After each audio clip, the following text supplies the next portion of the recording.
In 2013, Microsoft introduced a brand new feature to Excel called Sparklines. Now, Sparklines are tiny little charts that fit in one single cell, and a lot of people hear that and they go, well, what's the point of that?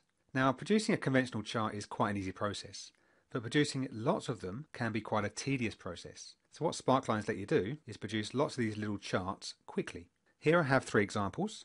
Once you see them, you can make up your own mind. So the first one is a classic Sparkline. So for each row of data, there's the Sparklines for those. There's also columns or column representations of that chart, and also a third one here called win-loss, which simply shows you positive versus negative results. My name's Jason Morrell. Let me show you how that's done. Now, to start off with, you need your data. Often collecting the data into one place is the hardest bit of this whole process. But once it's in place, there's lots of things you can do. Now, it's quite a simple process to create a Sparkline, and then once you've created it, there's a few things you can do. So keep watching, and I'll show you some of these things. Now, firstly, we're going to select the main data itself, so just the numbers in that table, not including the label. We then go to Insert and find the Sparklines group, it's just past the charts there, and click the line. Now, because Sparklines is right next to your charts group, don't get confused, okay? Go to the Sparklines group, choose the appropriate option. We're going to start with line. Now, the data range is the pre-selected section that we've already done. The location range is where you want your Sparklines to go. So I'm going to choose this range of cells here. Click OK. And there's your classic Sparklines. Let's do another one. So I'm going to reselect the data. This time I'm going to go to Insert, go to my Sparklines group and choose Column. And for the location range, I'm going to choose P3 down to P13. Click OK. And there's the columns that we saw before. And the final one, reselect your data, go back to Insert, go to your Sparklines group and choose Win-Loss. Here we're going to choose Q3 to Q13, click OK.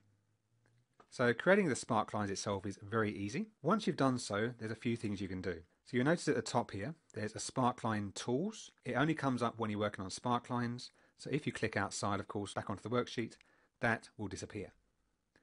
Now I'm going to do a bit of work here on the classic Sparklines. So I reselect all the Sparklines there. The Sparkline Tools reappear at the top.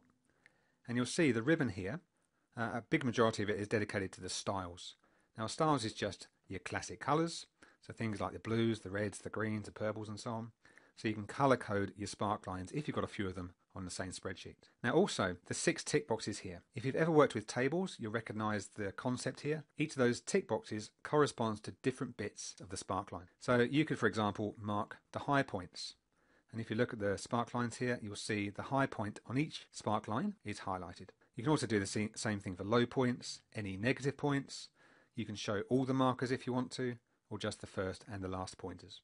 Now, I'm going to untick all of those because over here you have something called marker color. And if you want to be specific, you can actually kill 2 birds with one stone here by first of all choosing the element you want to work with, let's say high point again, and then also set the color at the same time. So if you notice now, all of my high points now are red. That's the specific color that I chose. Over on the left hand side of that toolbar, you'll see the 3 different types of Sparkline listed.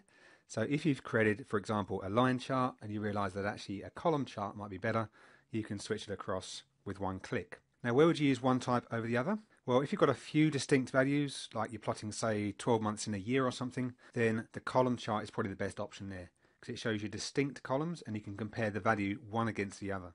If you've got a bit more data, so like 20, 50, 100 bits of data you're trying to plot, then something like a line chart would be better. If you try and plot 100 columns, they're going to be really thin and tiny. It's not a good way to represent your data, but a line chart would be. The third type there just simply shows, did we make money this month? Did we lose money this month? Is the result positive? Is the result negative? So it doesn't show you relative values.